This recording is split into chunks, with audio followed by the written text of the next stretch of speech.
j'avais dit que les vidéos ce serait un samedi sur deux.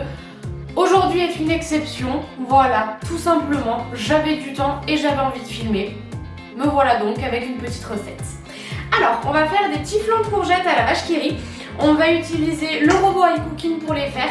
Vous allez voir, du coup, c'est méga rapide, hein. C'est très rapide et il n'y a pas grand chose à faire. Mais si vous voulez l'adapter à la main, ça peut complètement se faire sans le robot, hein, il n'y a pas de souci. On va utiliser le moule 12 briochettes que j'adore, qui m'a été offert par ma belle maman. Coucou! Voilà, vous allez voir, ça va faire des petits flancs super mignons. Et puis on va également utiliser le tornado, on va également utiliser le petit panier pour pouvoir essorer le persil. Je l'ai encore jamais utilisé, donc c'est juste pour vous montrer un petit peu comment ça marche, rien de compliqué, hein, mais c'est super pratique. Voilà, donc on va pouvoir commencer. Je suis déjà allée chercher la recette dans le robot, hein. Moi il est dans mes favoris, mais on peut faire la méthode classique, la méthode que je vous ai déjà montrée en tout cas, avec le téléphone portable. On va sur le club Guy de Marle et on envoie directement sur son robot, tout simplement. Donc au niveau des ingrédients, on va avoir besoin de 600 g de courgettes, d'une échalote, de 200 g de crème, donc là moi c'est de la crème à 4% comme d'habitude, de 8 vaches qui rient, de 4 œufs, de 35 g de maïzena, du sel, du poivre et du persil. Voilà, et ben ma foi, c'est parti pour la recette. Allez, donc pour faire la recette, quand on est sur la fiche, donc comme d'habitude, on a la photo, le nom, la personne qui a fait la recette. Donc là, c'est la recette par Christelle Hervy. Donc le nombre de personnes, le temps, etc., etc. Et la liste des ingrédients. On a également les commentaires, donc ça peut être bien pratique. Et ensuite, on clique sur faire la recette. Donc là, on a toutes les étapes et nous, on va lancer le pas à pas. Allez, donc laver les courgettes, c'est déjà fait, hein, évidemment. Coupez-les en gros, c'est ce qu'on va faire. Et ensuite, on va tout mettre dans le bol. Donc je l'ouvre, hein, déjà. Hop.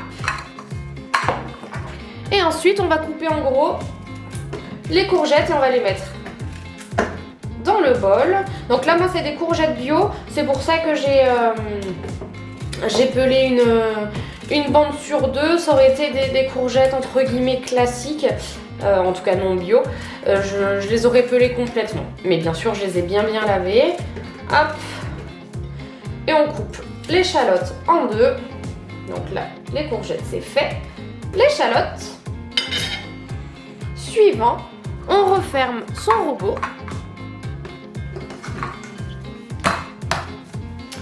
On le verrouille, on le met sur le petit cadenas et on lance. Donc c'est programmé 10 secondes, vitesse 7 pour bien hacher la courgette et l'échalote, pardon.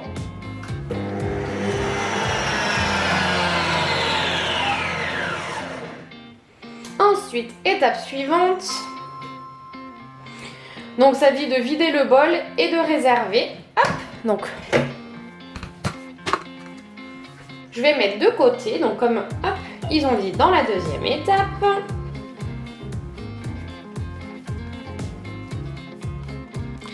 Voilà, une fois que j'ai mis de côté la courgette hachée, je vais pouvoir continuer la recette. Si vous n'avez pas le robot, hein, vous faites avec votre hachoir, sans souci, même une râpe, voilà, sans problème. Hein.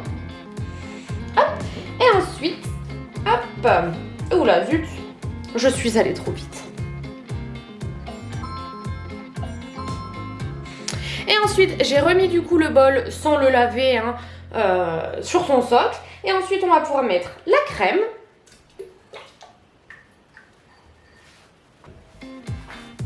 J'utilise la petite spatule, c'est plus pratique pour bien racler.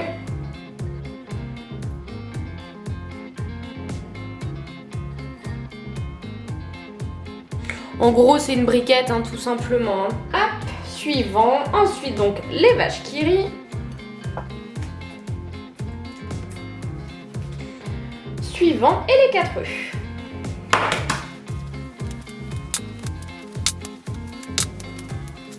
Hop, suivant. Donc, on va pouvoir remettre le couvercle pour verrouiller le bol.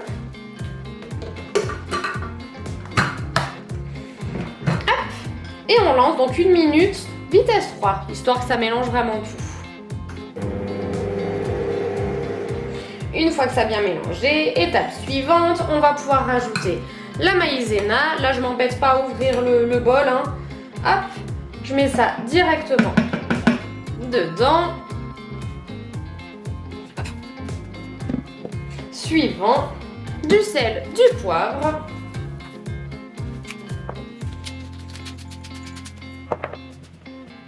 Suivant, et le persil haché. Donc je vais vous montrer pour le persil haché. Comme je vous disais, on va utiliser le tornado qu'on a déjà utilisé plusieurs fois avec les petites lames, hein, tout simplement. Donc c'est bien pratique pour hacher les légumes, les oignons, etc., etc. Et là on va utiliser le petit panier qui se met à l'intérieur pour pouvoir essorer le persil que j'ai lavé. Donc hop, je vais mettre mon persil à l'intérieur. Tout bêtement, hein, enfin il n'y a rien de sorcier.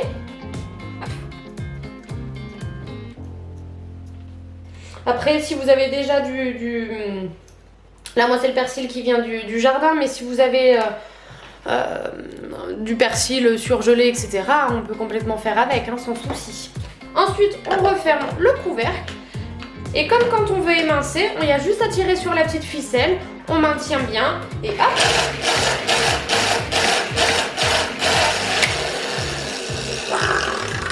Et on voit bien, il y a toute l'eau qui s'est évacuée sur les côtés. Hop, on peut retirer le petit panier. Vous voyez toute l'eau. Voilà, donc je vais venir hacher mon persil. Donc pour ça, j'utilise des ciseaux exprès pour aromates. J'aurais pu utiliser le tornado, mais comme il y a une petite quantité, ça va être un petit peu plus compliqué à hacher. Donc je vais prendre mes petits ciseaux, hop. Je le fais très grossièrement, hein. C'est pas grave, il y a des plus gros morceaux que d'autres. Au contraire, moi j'adore le persil, donc j'aime bien quand ça a bien le goût du persil. Et avec la courgette, c'est vrai que ça se marie plutôt pas mal. Et ensuite, on fait suivant. Et on va pouvoir refermer, hop, le bouchon. Et on lance pour 1 minute, vitesse 5. Allez, une fois que c'est terminé, toujours étape suivante. On va rajouter du coup les courgettes et échalotes.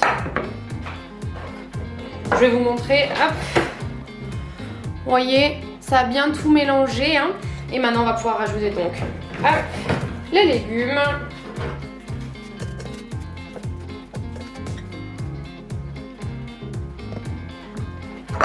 Hop, et ensuite donc on referme, on verrouille.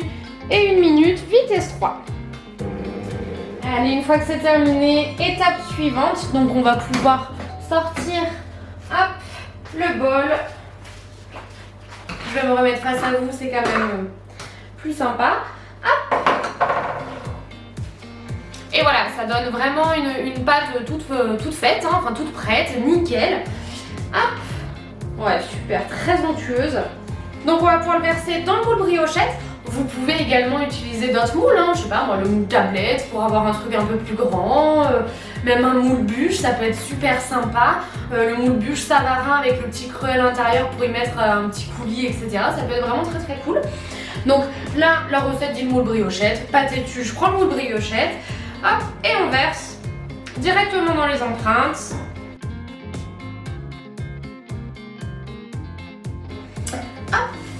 On va pouvoir enfourner donc environ 30 minutes dans un four préchauffé à 200 degrés. À tout à l'heure.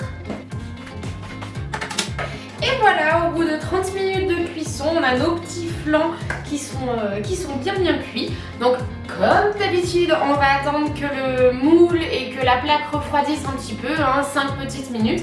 Et après on pourra démouler sans se brûler. Allez, une fois que ça refroidit un petit peu et qu'on peut tout toucher sans se brûler, on enlève hop, le petit plat parce que hop, il m'embête pour démouler. Et ensuite, je vais utiliser la corne là comme ça pour pouvoir démouler plus facilement. Donc il y a juste, hop, voilà. En fait, avec les moules Guy de Marle, on essaye de faire des explications, mais ça sert à rien parce que voilà, il y a juste à retourner et ça se démoule. Point.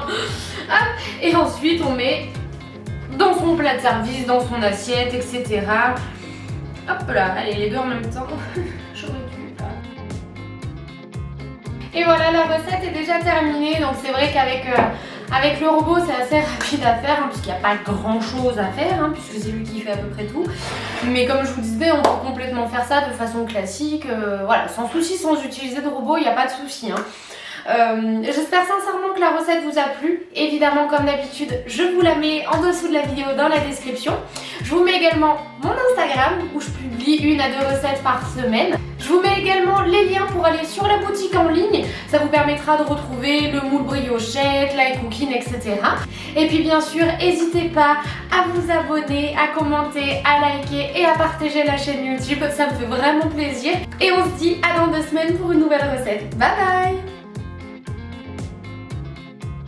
Qu'est-ce que tu fais? Ah, des bêtises tout le temps celle-là. Regardez. Je sais pas si vous allez la voir là. Elle fait des bêtises ici. Elle est dans la glacière. Voilà. Coquinette. Voilà.